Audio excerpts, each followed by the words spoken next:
Mi prima adinerada me robó la beca que me había ganado. Mis padres dijeron que me resigne, porque ella tenía más futuro que yo. 5 años después, trabajo en la empresa que ella sueña. Soy el encargado de contratar. Y hasta hoy sigo esperando su currículum. Tenía 17 años y el mundo ya me había enseñado que lo mío no era tener privilegios, sino aprender a trabajar con lo que había. No vengo de una familia pudiente ni de esas casas donde uno sueña con la universidad perfecta desde niño. En mi casa se hablaba más de cómo estirar el dinero hasta el fin de mes que de campus ni carreras. Mi papá trabajaba en construcción desde que tengo memoria, con las manos agrietadas y el cuerpo reventado cada noche. Y mi mamá limpiaba casas por horas mientras yo salía de la escuela con una mochila que pesaba más por las expectativas que por los libros. Desde que entré a League School, lo único que tenía claro era que no podía darme el lujo de quedarme esperando a que la vida me lanzara una cuerda. Sabía que si quería estudiar, tenía que abrirme camino a punta de esfuerzo y sin contar con nadie, porque si bien mi familia no era cruel, tampoco era exactamente ese tipo de gente que se lanza a respaldarte sin dudarlo. Eran más del tipo que te mira con lástima y te dice que la vida es dura como si fuera un consuelo. Fue por eso que, durante 2 años completos, me volví adicto a los calendarios de becas, a los ensayos que uno reescribe hasta perderle sentido a las palabras, a las aplicaciones que pedían cartas, formularios y más pruebas que cualquier relación humana. Me maté estudiando, mantuve mi promedio en lo más alto, tomé clases app cuando apenas si entendía los primeros temas, trabajé veranos en un restaurante lavando platos a medianoche y luego, cuando cerraban, me quedaba revisando libros viejos de matemáticas o literatura que me prestaban en la biblioteca del pueblo. Mi vida entera giraba alrededor de una meta muy clara: salir de ahí. No para dejar a mi familia atrás con desprecio, sino para demostrarme que no estaba condenado a repetir el mismo ciclo de supervivencia que había visto tantas veces. Así fue como me enteré de una beca ofrecida por una fundación local que, aunque no era millonaria, cubría lo suficiente como para que un estudiante de bajos recursos pudiera estudiar sin endeudarse hasta el cuello. El proceso de postulación era exigente, promedio alto, ensayo personal, entrevistas con miembros de la junta y, sobre todo, una historia que reflejara esfuerzo auténtico. No querían al más brillante del salón, sino al que demostrara que sabía lo que significaba luchar por una oportunidad. Me metí de cabeza en esa postulación como si mi vida dependiera de ello, porque en ese momento, literalmente así lo sentía. Escribí mi ensayo desde el fondo del estómago, hablando de cómo me había tocado ver a mi mamá llorar en silencio cuando no alcanzaba el cheque, de cómo aprendí a estudiar entre ruido, entre turnos de trabajo y responsabilidades que no eran de mi edad. No fue un texto bonito, fue crudo, sincero y, sobre todo, mío. Recuerdo que cuando terminé de escribirlo, me encerré en el baño y lloré. No por tristeza, sino porque sentí por primera vez que algo que había hecho valía la pena, que había logrado poner en palabras todo lo que había vivido sin que sonara a lástima ni autoayuda. Lo envié con los dedos temblando y seguí con mi vida, tratando de no hacerme ilusiones, pero fallando miserablemente. Porque sí, tenía esperanza. Una muy jodida, muy terca, pero viva. Y unas semanas después, cuando me llegó un correo de la fundación confirmando que había sido seleccionado como uno de los 3 finalistas, no me importó que no fuera el premio final. Para mí ya era una victoria. Me entrevistaron por Zoom, me hicieron más preguntas, incluso me conectaron con uno de los donantes que quiso conocerme en persona para escuchar más sobre mi historia. Todo pintaba bien. Incluso mi mamá, que normalmente no decía mucho, me miró con esos ojos de orgullo que pocas veces se animaba a mostrar. Pero entonces, de repente, todo cambió. Un par de semanas después de esa última entrevista, cuando ya estaba convencido de que tenía grandes chances, recibí un correo frío, directo, sin vueltas. Me agradecían por participar, pero habían decidido otorgar la beca a otra estudiante. No daban muchos detalles, solo eso. Cerré la laptop sin saber si quería gritar o vomitar. Lo primero que pensé fue que algo había salido mal con los documentos, que tal vez se había perdido mi aplicación o que habían cometido algún error. Lo segundo que pensé fue en mi prima. Mi prima era de mi misma edad, hija de la hermana mayor de mi madre. Vivía en una zona de clase alta, iba a un colegio privado caro, siempre tuvo carro propio y le encantaba publicar frases de superación mientras enseñaba su habitación de diseño en Instagram. No era mala persona, o al menos nunca se mostró así frente a mí, pero sí tenía esa mirada de superioridad constante, como si el mundo le perteneciera por derecho. Ella también había estado interesada en la beca, aunque al principio se burló diciendo que era para estudiantes con tragedias que contar, pero aún así aplicó. Y lo que nadie sabía era que semanas antes de que todo esto pasara, durante una reunión familiar en la casa de mi abuela por Acción de Gracias, me había pedido que le mostrara mi ensayo para inspirarse un poco. Yo, estúpidamente confiado, se lo enseñé desde mi laptop, sin pensar en que eso podía volverse en mi contra. Me agradeció con una sonrisa, hizo un par de comentarios sarcásticos y se fue a comer pastel. Nunca le di más vueltas. Hasta ese maldito día del correo. Fue mi tía quien confirmó todo, sin siquiera saber el impacto de sus palabras. Estábamos en una comida familiar cuando empezó a alardear de que la niña se había ganado una beca por haber contado una historia muy conmovedora sobre sacrificio familiar y trabajo duro. Habló de cómo los jueces habían dicho que su ensayo tenía una carga emocional impresionante, que reflejaba madurez y empatía, y que su hija merecía ese reconocimiento. Yo sentí como si me hubieran vaciado un balde de agua podrida en la cabeza. Lo supe en ese instante, ella había usado mi historia. Mi puto ensayo. O al menos, lo había copiado lo suficiente como para hacerla pasar por suya. Cuando se lo conté a mis papás, esperando que reaccionaran, lo único que recibí fue ese silencio incómodo que te revienta más que un grito. Mi mamá, sin mirarme a los ojos, me dijo que lo dejara pasar, que ella tenía más oportunidades de aprovecharlo. Mi papá solo murmuró que no hiciera escándalo, que no me ganara enemigos en la familia. Nadie preguntó cómo me sentía yo. Nadie dijo nada sobre justicia, sobre lo que era correcto. Solo me pidieron que me callara y que aceptara que, a veces, la vida no da segundas oportunidades. Fue ahí donde algo en mí se rompió, pero no como se rompe algo frágil, no. Fue más como un quiebre profundo, de esos que te obligan a dejar de esperar aprobación. Sentí rabia, vergüenza, traición y un deseo feroz de no volver a confiar en nadie. No le grité a nadie, no fui a buscar pelea, no denuncié a la fundación ni a mi prima, aunque por dentro me estuviera quemando por hacerlo. Solo apreté los dientes, me metí al community college más cercano con la ayuda de una Pell Grant y me prometí algo con cada parte de mi cuerpo: no me voy a quedar aquí, no me voy a rendir. Y el día que me vea de frente con cualquiera de ellos, no va a ser para pedir nada. Va a ser para que me miren desde abajo. Porque el problema de robarle algo a alguien como yo, es que no me quitaste la historia. Me quitaste una beca. Pero no la rabia. Y con esa rabia, yo iba a levantarme. Aunque tuviera que hacerlo con los puños cerrados. Actualización 1. Pasaron los primeros 6 meses y, aunque la sensación de haber sido traicionado no desaparecía del todo, aprendí a usarla como combustible. Me inscribí en el Community College local, uno que quedaba a 50 minutos en bus desde la casa, y desde el primer día supe que si quería mantenerme ahí sin hundirme, tenía que dividir mi vida en 3 versiones de mí mismo. El que estudiaba, el que trabajaba y el que simplemente intentaba no perder la cabeza. De lunes a viernes me levantaba a las 5, salía corriendo con los zapatos medio puestos, me subía al bus medio dormido y repasaba apuntes en la libreta mientras el resto del mundo apenas despertaba. Tomaba clases de programación, estadística, inglés técnico y una electiva de economía que me hacía odiar cada centavo que nunca tuve. En los ratos libres, si es que se pueden llamar así. Trabajaba en un local de comida rápida donde mi uniforme siempre apestaba a grasa rancia y los clientes trataban al cajero como si fuera invisible o culpable de todos sus problemas. Los fines de semana me iba a un supermercado nocturno donde reponía estantes hasta las 3 o 4 de la mañana. No dormía bien. Comía mal. Mi cuerpo parecía apagado en automático.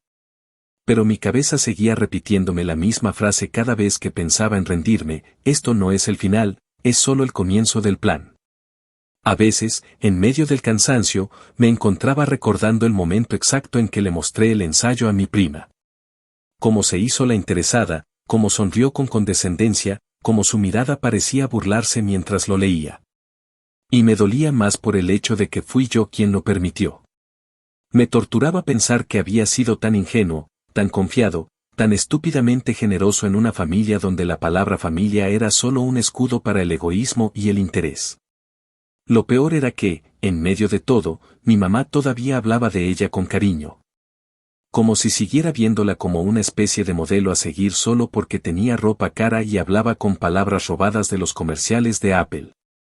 Ella no lo hizo con mala intención. Hijo, tú tienes buen corazón, compórtate a la altura, me dijo una noche, mientras yo llegaba con los zapatos sucios y las manos llenas de cortes por abrir cajas sin guantes en el almacén. ¿A la altura de qué?, pensé. ¿De qué me estás hablando? Pero no discutí.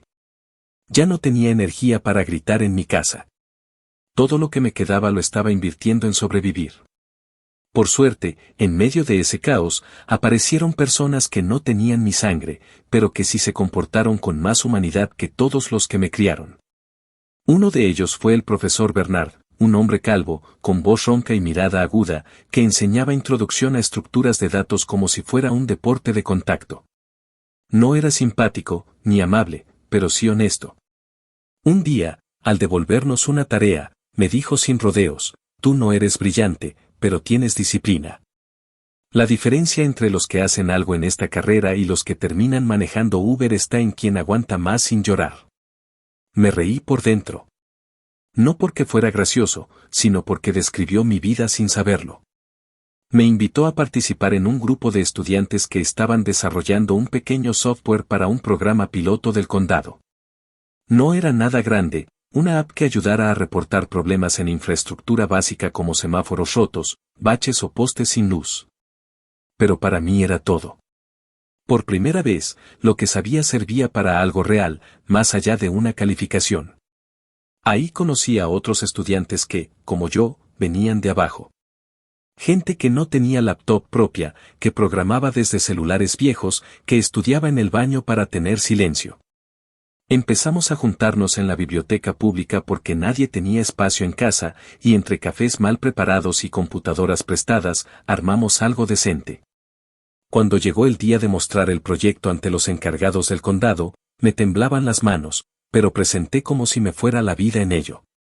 Y en parte sí, porque si no funcionaba, sabía que esa era una oportunidad menos para salir de ese agujero. Al terminar, se nos acercó una mujer de unos 40 años, pelo corto, gafas grandes, y con una actitud que no encajaba con el resto de los burócratas que estaban ahí. Nos dijo que trabajaba como consultora para una empresa privada que hacía análisis de datos para gobiernos municipales y que le interesaba ver si alguno de nosotros quería aplicar a un internship de verano. Dijo que no era necesario tener título, solo ganas de trabajar y demostrar lo que sabíamos. No me lo creí hasta que me dio su tarjeta con el logo de Northbridge Analytics y me pidió que le enviara mi GitHub con el código del proyecto. Esa noche, apenas terminé mi turno en el supermercado, me senté en la banca del parque frente a la casa y revisé línea por línea mi código. Corregí errores, documenté funciones, limpié los comentarios. No tenía computadora propia, así que usé una del campus al día siguiente para subir todo y redactar el correo más formal que he escrito en mi vida. Lo envié con el corazón acelerado y luego me encerré en el baño a rezar, a sudar, a maldecir y a esperar. 2 semanas después, me llegó la respuesta. Me invitaban a una entrevista virtual. El problema, no tenía conexión decente en casa, ni espacio para estar tranquilo. Así que hice lo que muchos hacen en estos casos, me estacioné frente a un Starbucks, robé wifi desde el carro y, con el aire apagado y el sudor pegado a la espalda, respondí cada pregunta como si estuviera defendiendo mi vida entera. Y de alguna manera, funcionó. Me ofrecieron el internship con una beca mensual para cubrir transporte, alimentación y una laptop nueva. Por primera vez en mucho tiempo, no me sentí como un estudiante de segunda clase, como el que tenía que agradecer las obras. Me trataron como un igual. Me dieron tareas, me exigieron, me enseñaron, y cuando terminé el programa, me preguntaron si quería quedarme medio tiempo mientras terminaba mis estudios. No lo dudé. Tomé esa oferta como quien se agarra de una cuerda lanzada desde un barco salvavidas. De pronto, tenía ingresos estables, un jefe que me respetaba y proyectos reales en los que participar. Durante todo ese tiempo, mi prima publicaba en Instagram fotos de sus fiestas en fraternidades, sus vacaciones en Miami, sus conferencias de liderazgo con hashtags ridículos como #Boss Babe o #Manifesting Success. Mis papás todavía hablaban de ella con admiración, como si su vida siguiera siendo el ejemplo a seguir. Yo no decía nada. No necesitaba. Porque en el fondo sabía que algo estaba cambiando. Que esa beca que me robaron solo había sido el punto de partida. Y que, tarde o temprano, se iban a dar cuenta de que el que realmente tenía futuro no era el que nació con todo, sino el que aprendió a construir desde las ruinas. La diferencia era que yo lo estaba haciendo con las manos llenas de cicatrices, pero con los ojos puestos en un lugar donde ellos nunca pensaron que yo podría llegar. Y eso apenas empezaba. Actualización 2. Había pasado más de un año desde aquel primer día en el Community College, cuando entré con una mochila que parecía cargar más frustración que libros. Ahora, aunque aún dormía poco, comía lo que podía y seguía llevando la misma chaqueta vieja que usaba desde la secundaria, algo en mi entorno había empezado a transformarse. No era un cambio radical, de esos que se ven desde lejos y hacen que todos te feliciten por tu éxito, sino más bien una serie de pequeños desplazamientos que, juntos, estaban construyendo algo distinto. Yo seguía estudiando, sí. Pero ya no era el mismo estudiante invisible que pasaba desapercibido en la fila del comedor ni el que tomaba apuntes temblando de sueño en la primera fila solo porque no había encontrado asiento atrás.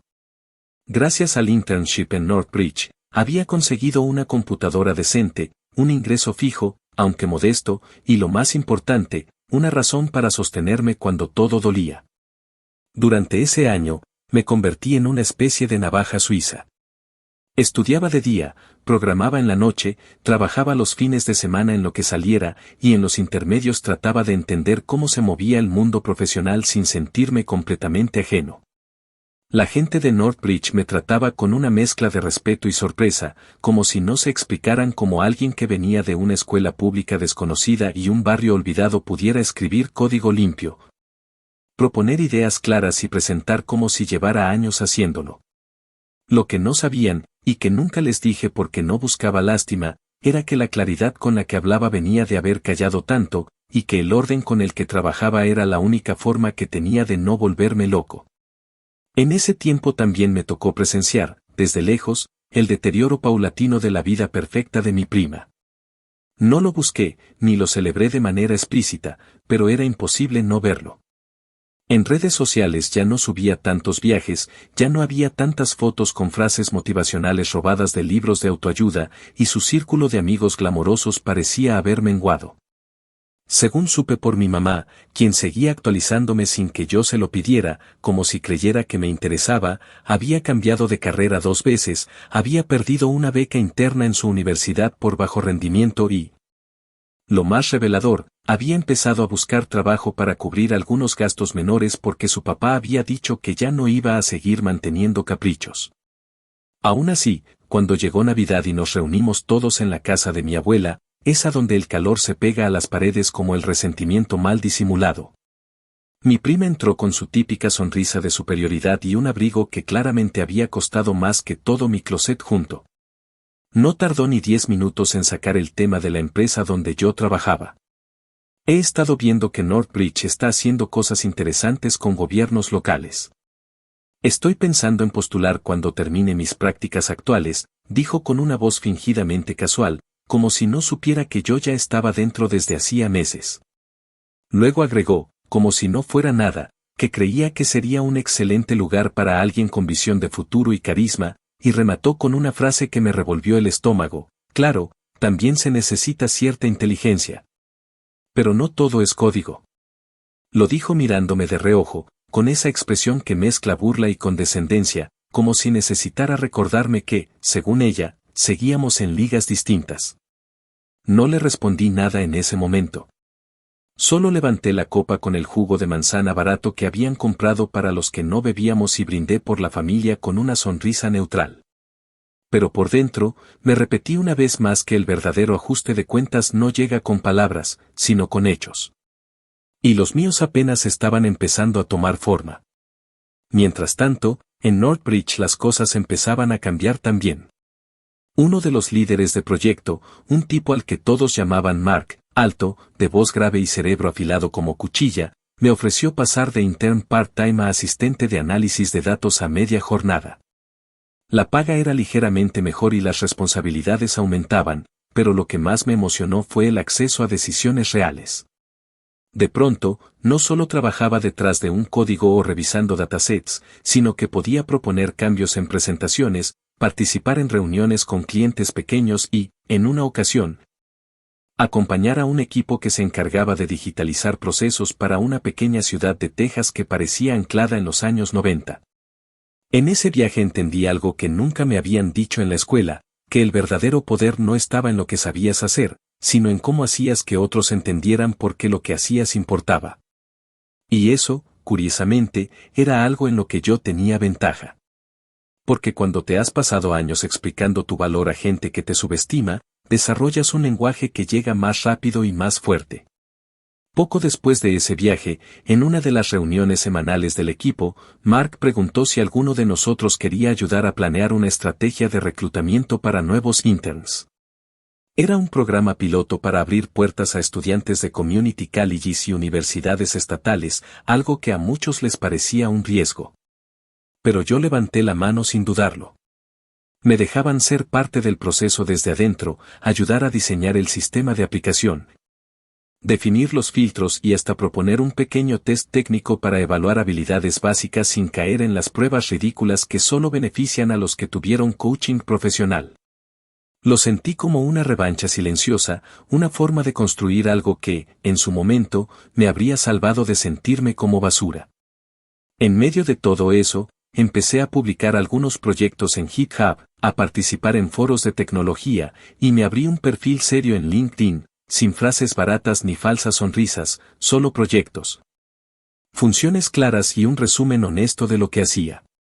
No tardó en llegar la notificación, fulana te ha agregado a su red. Mi prima. Me reí solo. Miré su perfil.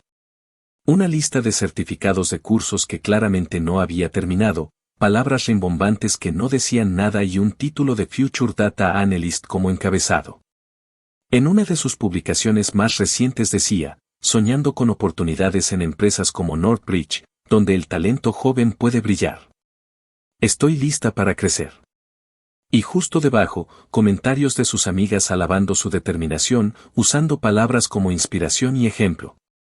Cerré la aplicación y volví a mi pantalla. Había datos que limpiar, bugs que corregir y un script que necesitaba ser optimizado antes del demo de la tarde. La vida seguía, y yo tenía trabajo que hacer. Esa noche, antes de dormir, me acosté pensando en todo lo que había cambiado en un año. Había dejado de ser un estudiante más con las manos vacías para convertirme en alguien que empezaba a construir una estructura sólida con lo que otros consideraban migajas. No tenía el respaldo de una familia poderosa, ni padrinos, ni conexiones, pero tenía algo que mi prima jamás tendría, memoria. Y con esa memoria, pensaba seguir avanzando. Sin olvidar. Sin perdonar. Porque si algo me había quedado claro era que la verdadera venganza no se grita, se trabaja. Y yo estaba trabajando en la mía todos los malditos días. Actualización 3. Había pasado más de 3 años desde aquel día en el que, con las manos sucias por repartir bandejas grasientas en un restaurante de comida rápida, me juré que todo lo que me habían arrebatado lo iba a recuperar con creces. Y no solo lo había recuperado, lo estaba convirtiendo en una estructura sólida, concreta y cada vez más visible. A esas alturas ya no era el becario que programaba desde el asiento trasero de su carro con wifi robado. Me había graduado del Community College con honores, transferido a una universidad estatal con fuerte presencia en ciencias de la computación y aunque seguía trabajando tiempo completo. Logré completar mi carrera con cursos intensivos en verano, créditos extras por proyectos aplicados y una rutina tan brutal que dormía no más de 4 horas por noche. Pero valió la pena. Cada noche con dolor en la espalda, cada domingo sin descanso, Cada maldito tú no puedes que me tuve que tragar, sirvió para llegar exactamente donde quería, al área de producto de Northbridge como analista senior. Y no era un título decorativo. Estaba al frente de un equipo, manejaba proyectos para municipios completos, y más importante aún, participaba activamente en las decisiones de contratación de nuevos talentos. La empresa había crecido exponencialmente durante esos años. Lo que comenzó como una firma pequeña de análisis local con oficinas alquiladas en un tercer piso sin aire acondicionado se había convertido en un referente dentro de las consultoras de tecnología cívica. En menos de 2 años, pasamos de hacer mapas de alumbrado público y dashboards de baches a manejar portales de transparencia, inteligencia de datos para gestión de presupuesto municipal y sistemas completos de planificación urbana. Yo, que antes apenas entendía cómo cuadrar 2 columnas en Excel, me encontraba ahora debatiendo estructuras de datos con expertos, liderando presentaciones frente a funcionarios públicos y firmando contratos con ciudades que ni siquiera sabía pronunciar en mis primeros días. Y aunque todavía arrastraba el síndrome de impostor cada tanto, porque la pobreza se te mete hasta en la forma en que aceptas un cumplido, ya nadie me podía negar el lugar que me había ganado a pulso. Fue justo en ese punto de crecimiento que se abrió una conversación importante dentro de la empresa, cómo mejorar el proceso de selección de nuevos empleados. Muchos jefes querían seguir el modelo tradicional, universidades privadas, recomendaciones personales, entrevistas donde se medía más la capacidad de hablar bonito que la de resolver problemas reales. Pero yo no estaba dispuesto a permitirlo.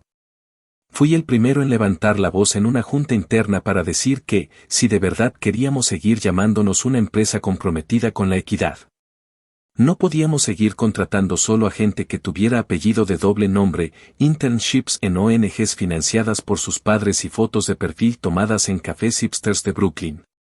Teníamos que abrir la puerta. De verdad. Así fue como terminé metido, casi sin buscarlo, en el Comité de Reclutamiento y Evaluación de Talento. Durante semanas trabajé junto al equipo de HR para reestructurar por completo el sistema de aplicación. Eliminamos filtros automáticos que descartaban a quienes no tenían cierta universidad, quitamos la necesidad de cartas de recomendación, porque ¿quién carajos tiene un mentor si toda su vida ha estado resolviendo solo? Y creamos una evaluación técnica simple pero directa, resolver un problema práctico, con datos reales, en condiciones normales. Sin trampas, sin jueguitos psicológicos. Y lo más importante, sin nombres. Los proyectos se evaluaban sin saber quién los había hecho.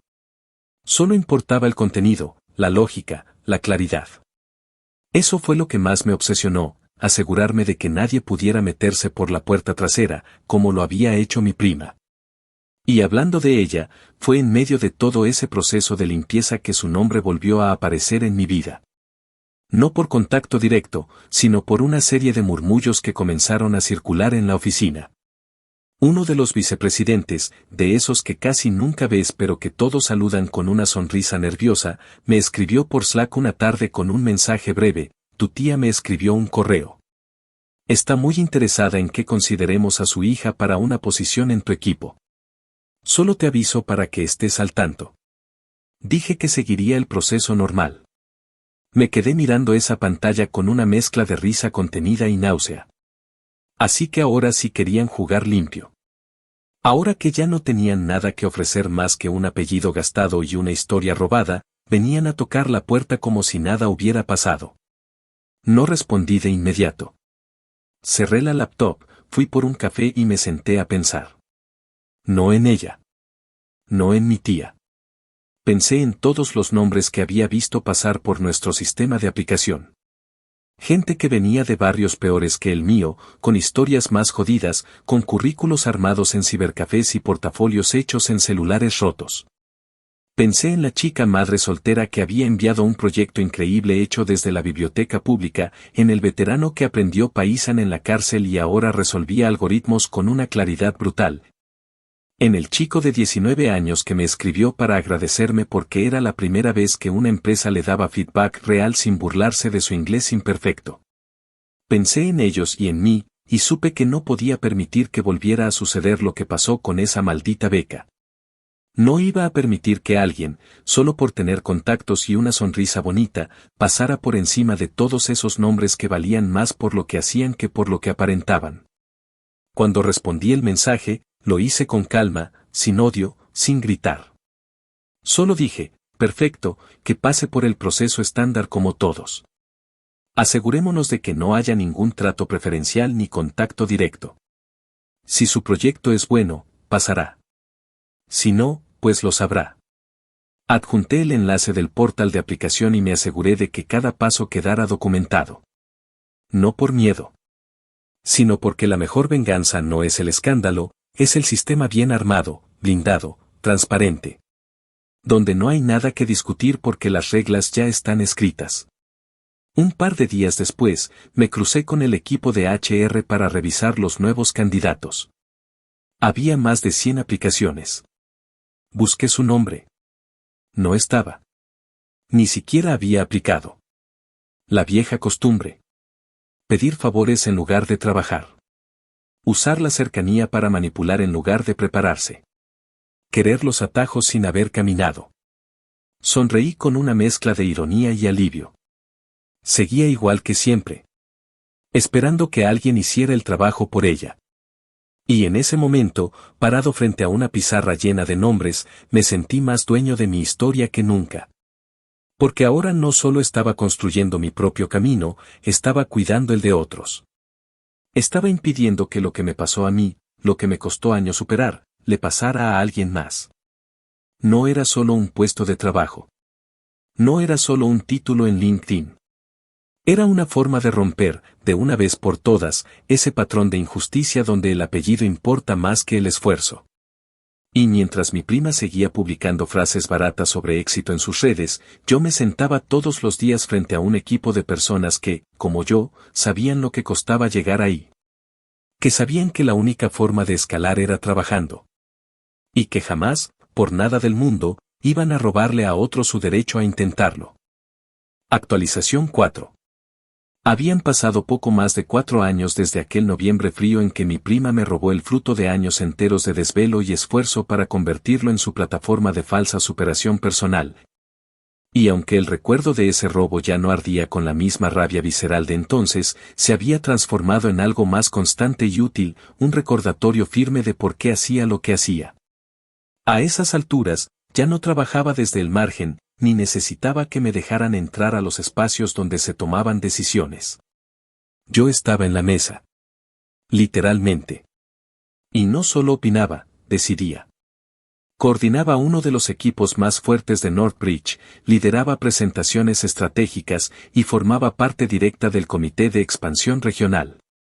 Era el tipo de crecimiento que, para muchos, podía parecer producto de suerte o coincidencias, pero que en realidad se había construido a costa de todo lo que había perdido.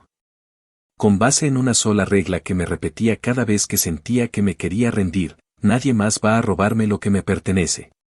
Ni una beca. Ni un puesto.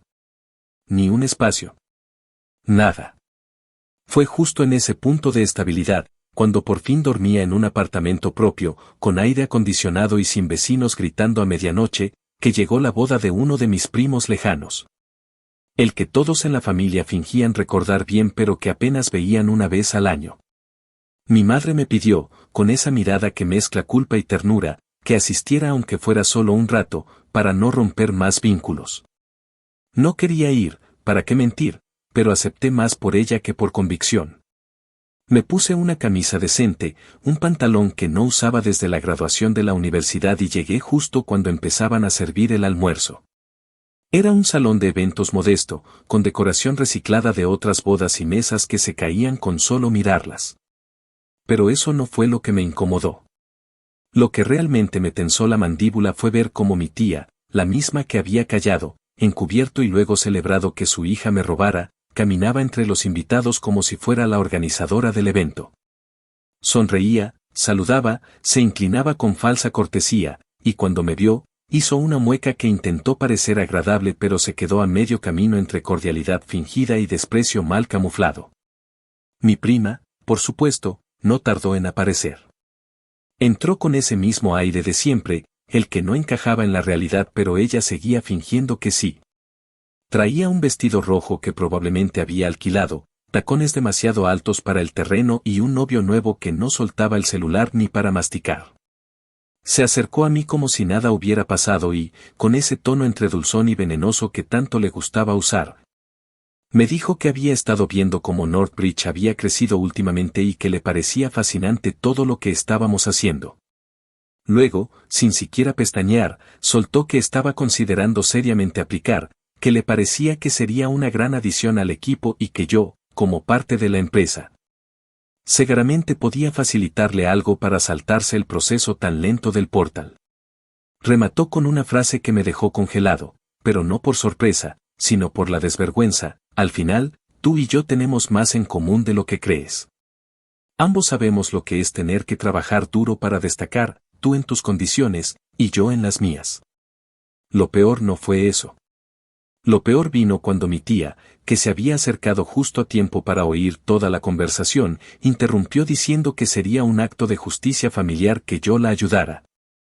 Que al final la familia está por encima de cualquier proceso y que si yo tenía el poder de abrir una puerta, lo correcto era hacerlo por sangre, no por papeles. Me habló como si no supiera lo que habían hecho. Como si yo no recordara que fue esa misma mujer la que defendió que su hija merecía más que yo esa beca porque tenía una proyección de vida más seria. Como si todo lo que yo había tragado durante años se pudiera limpiar con una frase de compromiso en una boda. Entonces lo dije. No grité. No hice drama. Solo bajé el vaso de cerveza barata que había estado sosteniendo y hablé con voz tranquila. Les dije que en mi equipo no había atajos. Que nadie entraba por apellido, por recomendación o por carita conocida. Que si alguien quería trabajar con nosotros, aplicaba como todos, hacía el reto técnico como todos, y esperaba resultados como todos. Mi tía bufó de indignación, soltando que seguía resentido por una nimiedad del pasado y que la gente con poder tenía que saber cuándo ceder. Y mi prima, mirándome con esa mezcla de arrogancia y súplica mal disimulada, dijo que no podía creer que me negara a ayudarla cuando ella siempre me había tenido en buena estima. No pude evitar reírme. Le respondí que la última vez que le mostré algo mío, me lo robó. Y que desde entonces, yo ya no regalaba nada. Ni confianza. Ni favores. Ni recomendaciones. Hubo un silencio tenso. Mi madre, desde el otro lado del salón, me miró con esa expresión que ya conocía bien, una mezcla de orgullo incómodo y miedo a la confrontación. Pero yo no tenía miedo. No más. Me había pasado demasiados años tragándome las palabras para ahora callar justo cuando había aprendido a decirlas con firmeza. No tenía por qué avergonzarme. No le debía nada a nadie. Más tarde, mientras todos bailaban con la banda desafinada de fondo, me acerqué a mi padre, que estaba en una esquina con una cerveza en la mano, mirando al piso. Me dijo, sin levantar la vista, que él había querido defenderme aquella vez de la beca, pero que no supo cómo hacerlo sin romper la familia. Quizá debí pelear más duro por ti, murmuró. Le dije que ya no importaba. Porque ahora el que peleaba por mí era yo. Y lo hacía todos los días, construyendo un sistema donde nadie más tuviera que pasar por lo mismo. Donde el talento no se midiera por las conexiones, sino por la capacidad real de construir, de resolver, de resistir. Esa noche, al volver a casa, me senté frente al portal de aplicaciones de Northbridge. Revisé los nuevos formularios, los proyectos pendientes de evaluación, y por un instante, por pura curiosidad, escribí el nombre de mi prima en el buscador del sistema. No apareció nada. Ni siquiera había aplicado. Solo quería que le abrieran la puerta sin tocarla. Solo quería que todo volviera a ser como cuando se robó mi ensayo y su madre lo defendió como un acto de estrategia. Pero esta vez, esa puerta ya no era de cartón. Era de concreto. Y yo tenía las llaves. Nadie más. Y mientras eso no cambie, no van a volver a pasar por encima de mí como si fuera invisible. Ya no. Nunca más. Actualización 5. Había pasado ya casi medio año desde aquella boda familiar donde, por primera vez, me permití enfrentar directamente a mi prima y a mi tía sin titubear. sin buscar la diplomacia forzada con la que tantas veces me obligaron a tragarme la rabia por el bien de la familia. Después de esa noche, corté casi por completo el contacto con ellas. No me interesaba volver a compartir espacios donde se siguiera validando el descaro, donde me hablaran como si su traición hubiese sido un malentendido sin importancia. No volví a pisar reuniones familiares donde supiera que iban a estar y tampoco respondí los mensajes pasivo-agresivos que mi tía empezó a mandar. Con frases como ser exitoso no justifica ser grosero o el resentimiento te está volviendo frío. Me daban igual. Lo único que me importaba era mantenerme fiel a lo que había construido, y seguir asegurándome de que ninguna otra persona tuviera que pasar por lo que yo pasé. En la oficina, por otro lado, las cosas habían evolucionado de forma brutal. Me ascendieron nuevamente. Ahora era Lead Project Analyst en el Departamento de Expansión Regional. Tenía acceso a presupuestos, lideraba relaciones con departamentos gubernamentales y, sobre todo, tenía un rol directo en la creación de nuevos equipos. Era el tipo de posición que mucha gente aspiraba a tener después de 10 años de experiencia y 2 másteres. Y yo, con un título estatal, una carpeta llena de proyectos funcionales y más cicatrices en la espalda que diplomas en la pared, había llegado ahí simplemente porque nadie pudo frenarme a tiempo. Me empezaban a invitar a paneles, a talleres de reclutamiento inclusivo, incluso a ferias laborales donde yo, el mismo que alguna vez tuvo que mendigar una entrevista desde un carro estacionado afuera de un Starbucks. Ahora era quien representaba a la empresa, quien hablaba con estudiantes, quien les decía sí, tú puedes entrar, no necesitas padrino, solo demostrar que sabes hacer el maldito trabajo. Fue durante una de esas ferias, precisamente, donde vi algo que no esperaba.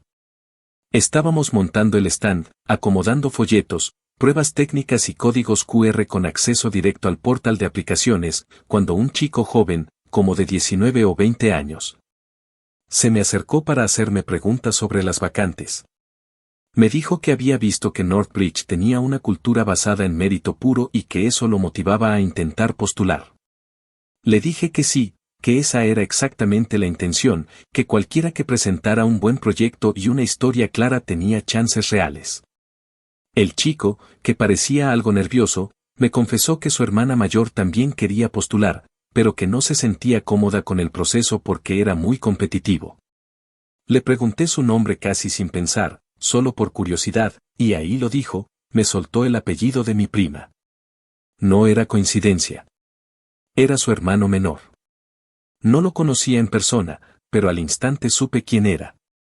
Me limité a asentir y a repetir la misma línea que ya se me había hecho costumbre, todas las aplicaciones pasan por el portal. Si ella quiere intentarlo, será evaluada como cualquier otro candidato. El chico sonrió, me agradeció y se fue.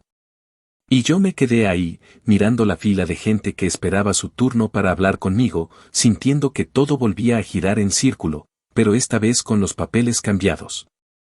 Esa misma noche, mientras revisaba el tablero interno del sistema de reclutamiento, el Applicant Tracking System que solo unos pocos teníamos acceso completo, busqué su nombre por puro reflejo. Por alguna razón que no podía explicar, todavía lo hacía cada vez que se abría una ronda nueva de contrataciones. Como si una parte de mí quisiera confirmar, una y otra vez, que no se había atrevido. Y esta vez fue distinto. Porque su nombre sí estaba. Por fin. Después de años de evitar el proceso, de intentar entrar por la puerta lateral, de presionar a contactos, de buscar atajos, había aplicado.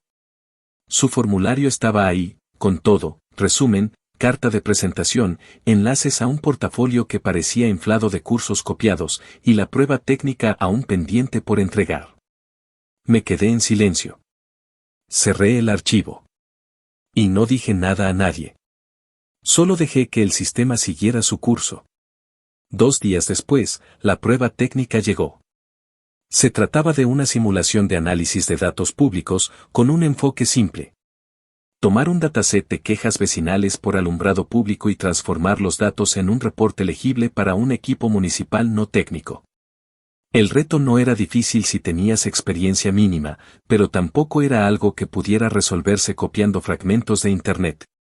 Requería criterio, claridad y saber pensar por cuenta propia. Abrí su archivo. Estaba lleno de errores básicos. Celdas mal vinculadas, gráficos sin etiquetas, conclusiones copiadas literalmente de la descripción del problema. Lo reconocí porque la plataforma tiene filtros automáticos que detectan coincidencias con instructivos previos. Lo más descarado era que ni siquiera había adaptado bien los textos. Uno de los párrafos decía cómo se muestra en el ejemplo de prueba, y ese texto solo existía en la guía original que había sido filtrada años atrás. No tuve que hacer nada. El sistema la marcó como no calificada. Ni siquiera llegó a entrevista. Fue descartada en la primera ronda como cualquier otro candidato que entrega trabajo mediocre. Y ahí estaba la diferencia. Ya no tenía a nadie que maquillara su fracaso. Esta vez no podía robar, ni copiarme, ni pedirle a su mamá que llamara a algún contacto del directorio. Esta vez estaba sola. Compitiendo. Y perdiendo. A la semana, el director de HR me llamó por Zoom. Me dijo que había recibido un correo de mi tía, otra vez. Esta vez era más directo. Decía que su hija había sido humillada en el proceso de selección, que no se le había dado oportunidad real, que había habido sesgo en su contra, que el odio familiar estaba interfiriendo con las decisiones corporativas. El director, que ya conocía toda la historia, porque la había compartido con él cuando estructuramos las reglas antinepotismo, me dijo, sin levantar la voz, que no me preocupara. Que él había respondido con la copia del reglamento firmado, con el historial de procesos aplicados y con la grabación de la junta donde se aprobó que ningún empleado podía intervenir en los resultados. «Estás cubierto», me dijo. Pero yo no estaba preocupado. Estaba satisfecho. Ese fin de semana, mi madre vino a visitarme. No tocamos el tema directamente. Solo dijo que mi tía estaba hablando pestes de mí con todo el que la quisiera escuchar, diciendo que me había vuelto arrogante, cruel, que estaba destruyendo a mi propia familia por orgullo. Yo me limité a servirle café, sentarme frente a ella, y decirle que no me interesaba la opinión de alguien que nunca movió un dedo para corregir lo que su hija hizo. Que si ahora le parecía injusto el sistema, tal vez debería pensar en cuántas veces fue ella la que lo manipuló a su favor. Mi mamá bajó la mirada. No discutió. Solo dijo que, si bien ella nunca supo cómo apoyarme bien, sí sentía orgullo de ver que ahora yo era el tipo de persona que jamás permitiría otra injusticia en silencio. Y con eso bastó. Esa noche abrí el sistema una última vez. El nombre de mi prima seguía ahí, marcado como no seleccionada. Cerré la sesión. Y me fui a dormir con la tranquilidad absoluta de que la venganza más poderosa no es la que se grita en la cara de quien te dañó, sino la que ocurre en silencio. Cuando la estructura que construiste ya no permite que la gente como ella vuelva a colarse. Cuando, por fin, la justicia no depende de una beca robada ni de una madre que no tuvo el valor de decir la verdad. Porque ya no estamos en su mundo. Estamos en el mío. Y en mi mundo, las cosas se ganan. No se arrebatan. Actualización final. Pasó casi otro año después de aquella última aplicación fallida. No volvió a intentar postular. Nunca más volvió a pasar por el portal, ni siquiera para actualizar su perfil. Lo confirmé varias veces por pura costumbre, por ese impulso inevitable que nace cuando uno ha vivido con la herida abierta tanto tiempo que se convierte en un músculo de vigilancia, de memoria activa. Pero el nombre de mi prima permaneció inmóvil en el sistema, como un registro fantasma que ya no tenía poder alguno, como una señal estática de un tiempo que ella creía que nunca iba a terminar. Desde ese entonces, no hubo más correos de mi tía a recursos humanos, ni más llamadas a vicepresidentes con excusas envueltas en formalidades. Fue como si, finalmente, entendieran que no quedaban puertas abiertas para su chantaje emocional, que ya no existía manera de torcer las reglas. Y que la única persona que les quedaba por manipular ya no les debía absolutamente nada.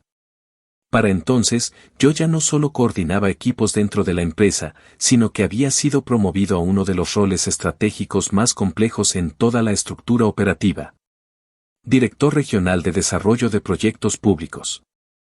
Significaba que cada nueva ciudad que entraba en nuestro sistema, cada nuevo contrato con entidades gubernamentales del Medio Oeste, del sur o de la costa este, pasaba, al menos en su diseño preliminar, por mis manos.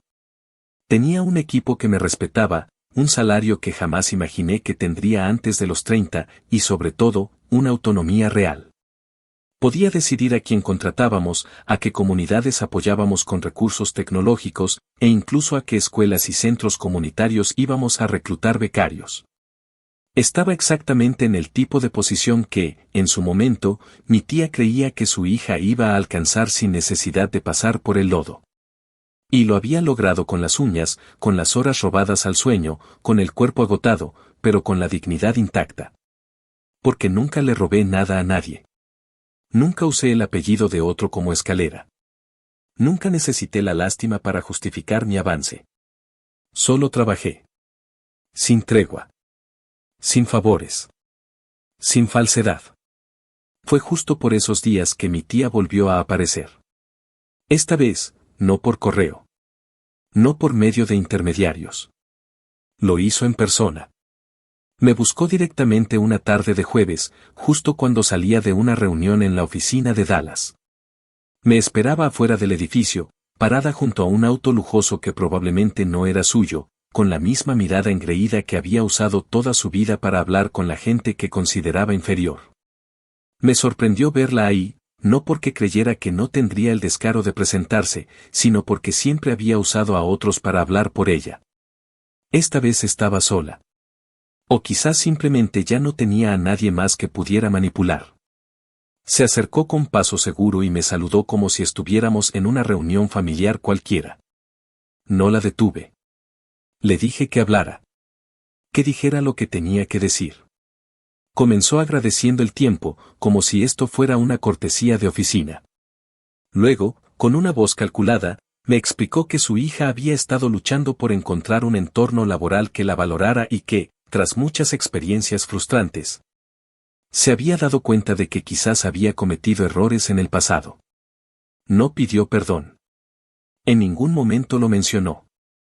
Solo dijo que era una mujer más madura, que había aprendido del proceso y que estaba considerando volver a aplicar si yo podía asegurar que esta vez tendría una verdadera oportunidad de mostrar quién era en realidad.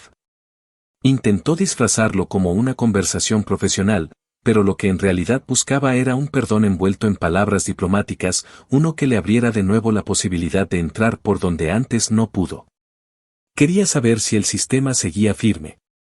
Quería ver si yo, después de haberlo construido, estaba dispuesto a doblarlo. Lo miré a los ojos con la calma de quien ya no necesita discutir para dejar claro que no va a retroceder. Le respondí que sí, que claro que podía volver a postular, como cualquiera. Que podía entrar al portal, completar su formulario, presentar su proyecto y esperar, igual que los demás. Le dije que nuestro sistema no bloqueaba a nadie, pero tampoco privilegiaba a nadie. Que no importaba si me conocía, si tenía mi apellido, si me había criado o si me había traicionado. Que ahora las decisiones no pasaban por los pasillos de las casas familiares, ni por las cenas navideñas, ni por las recomendaciones de sus contactos en country clubs. Que aquí, en esta empresa, en este espacio que yo ayudé a construir, lo único que valía era lo que traías a la mesa. Que nadie iba a sacarla de la competencia, pero nadie, absolutamente nadie, iba a meterla por debajo de la puerta. Se quedó callada por unos segundos. Me observó con los labios apretados y esa expresión de impotencia maquillada de decepción. Como si esperara que yo, al final, actuara como un buen hijo de familia y le diera lo que no se había ganado. Le ofrecí el enlace al portal en un papel que saqué del cuaderno que siempre llevaba en la mochila.